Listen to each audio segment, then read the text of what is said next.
there. This is Magic Mermaid. It's March 8th, and this is my new friend, and she's really beautiful and sweet, and it was nice meeting her today. And we're here on the Lava Flow reality show, and she's just a great friend, and she's gonna do a little talking here. Aloha. Aloha. Well, Magic Mermaid and I met in Pahoa today, and I'm an old mermaid. I'll be older shortly, and she gave me a lot of compliments about the way I looked and asked about some of my beauty secrets. So I told her she should use coconut oil, pure and unrefined. That's what I use to tan. I hope nobody listening to this will use any sunscreen with oxybenzone. Throw those away. Discard them in an eco-friendly way. And I live very close to the current lava flow. Unfortunately, as a mermaid, I lost some of my favorite, places like the Kokoho tide pools and the warm ponds. So, but the mermaid ponds is still around, and I go and check on who's visiting it. And my main mission outside the water is to grow endangered and critically endangered Hawaiian plants. Oh, wow. The support of a wonderful group of people in Pahoa. We have a nonprofit called Malama Opuna, and one of our big projects is to transplant all the endangered native trees that we grow in our shade house in the neighboring reserves, forest reserves, notably the Keohana rainforest. Wow, that's awesome. We planted many things around Cape Kumukai, and depending on what species of plants we have, some were taken by Madame Pele, but some are still living and thriving.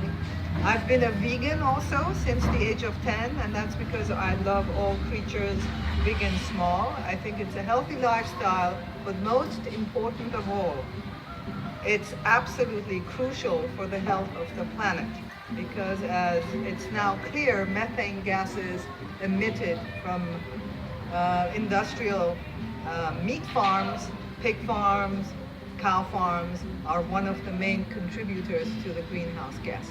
Wow. Well, I'm really glad you're doing this kind of work in the community, and you're a leader by doing this type of positive things for the island, and I really respect and admire that. And of course, I must tell you that as a mermaid, my element, the coral reefs worldwide, are dying. Wow. They started dying in Hawaii in 2016. The mass coral bleaching, which started in 1998, is now affecting all oceans of the world. Wow. It's continuing unless we learn to live sustainably and cut down on fossil fuels and all the carbon producing greenhouse gases. And I don't see that, unfortunately, happening. So my element is dying. We mermaids, we're vanishing because we depend so much on corals and other fish. With the corals disappearing, the fish are disappearing, and soon, what people don't realize, millions of people around the world who depend on seafood. I don't. I chose a long time ago. I eat seagrass and kelp. Okay. But for those who are really dependent on fish and seafood, they will start starving to death. Wow. That's the saddest thing. Well, I was going to put my opinion on this is the awareness. So many people don't know this, and so they're not conscious. And the awareness needs to start with people at a young age. Yes. We need to start bringing awareness to people in grade school and everything like that to help protect the oceans, because if more people know, that's going to change. So many people don't know, and so change happens with knowledge and people feeling empathy for what's happening. So I know there is different organizations that are trying to help save the ocean. I know Wyland, for example, the artist, has been doing some of his art to raise money for the ocean, and are you aware of some of the different organizations to help save the ocean? I've been an active member of the Sea Shepherds Conservation Society. Oh, wow. And the Sea Shepherds is actually fighting right now in Mexico to stop the extinction of the vaquita porpoise. They are being completely decimated. There are apparently less than 30 of them left in the world right now. And if you go on their website, there's a new documentary coming out made by the Sea Shepherd crew on their efforts to fight the illegal fishing and the cruel fishing, the gill nets and the long lines. Wow. And you know, I may sound like gone in the wind. I think I have a passion for lost causes. At this point in time, it's not just enough for the keiki to be educated, all of us.